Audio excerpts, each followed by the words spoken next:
hope to those caught in the grip of homosexuality. They are part of a group better known as the Philadelphia 11. That and more when we come back.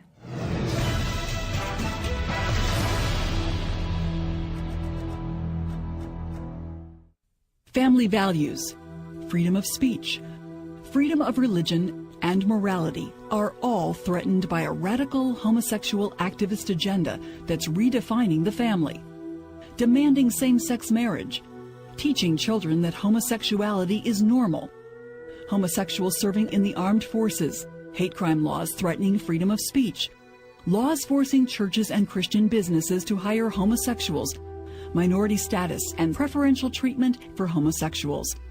If you think that agenda is bad for America, you must do something. Call today or go online to participate in the American Family Association's Family Values Survey.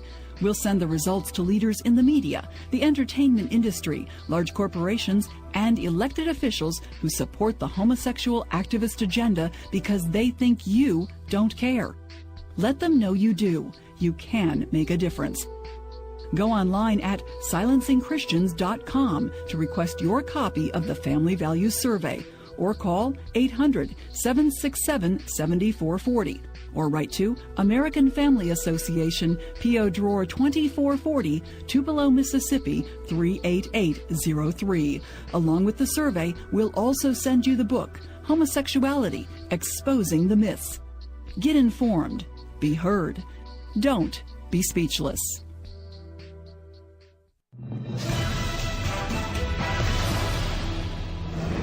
Every year in Philadelphia, they have a celebration of homosexuality. It's called Outfest. It's a taxpayer-funded event where thousands of people come into the streets of Philadelphia to celebrate their homosexuality. So as Christians, we believe that there needs to be a response to a public celebration of sin, such as Outfest. So our ministry went to Outfest. There were 11 of us in total. And ultimately, we had been arrested for singing Blessed Be the Name of the Lord at this event because we were directed out of the event, and we believe that we had the right to be in the public square just as everyone else. What they do is they set up a stage here on the corner of 13th and Locust where this traffic is coming out. And basically on this stage, there's a lot of open lewdness that takes place, a lot of very disturbing things that do take place in front of children. And we were actually entering to the event through this sidewalk here. Right here at this intersection of 13th and Locust, we were blocked by a group of homosexuals who actually linked arms to prevent us from coming into the event. Yeah, this is a public street. You know where you want. All right, thank you, officer. This here is obstruction. When they have the signs and trying to block us, and their intent, as they said in the Philadelphia Gay News, is to have us block our message blocked. If you feel that way, I think you can seek relief through injunctive relief or through the courts. As I was speaking with him and encouraging him to do something about these whistles that were being blown at us, and they had big pieces of styrofoam that were cut out in the form of angels. And they began to block us with these styrofoam boards so no one can see us. So when they have their pink signs around us, did you give them the same message? They're getting ready to get rid of their signs. But you didn't tell them that they had to get their signs out of here. 11 Christians were arrested that day, including 2 grandmothers. The group became known nationwide as the Philadelphia 11.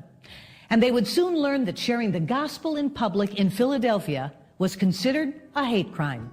Kept taking our pictures and fingerprints, and it was, the longer we were being held, I realized that we weren't getting out right away. We were charged with 3 felonies and 5 misdemeanors, which could have put us away for 47 years in jail and $90,000 in fines each.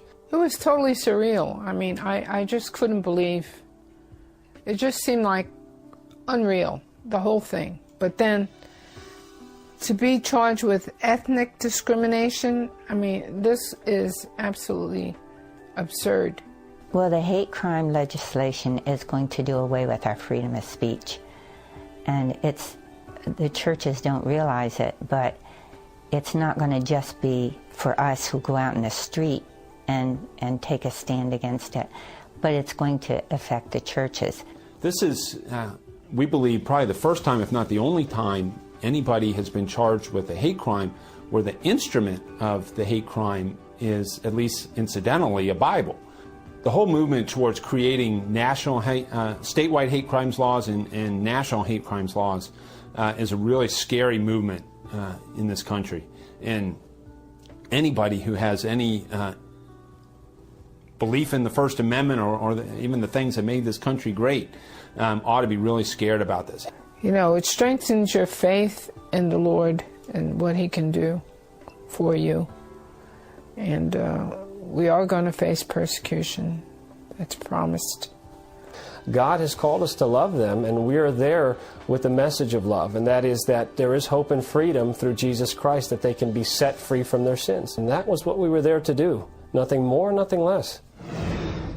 The case of the Philadelphia 11 is a chilling precursor to what we could face if hate crimes legislation is allowed to become the law of the land. A crime is a crime, but we're heading down a road where someone's perception about your motivations and deeply held convictions may get you arrested.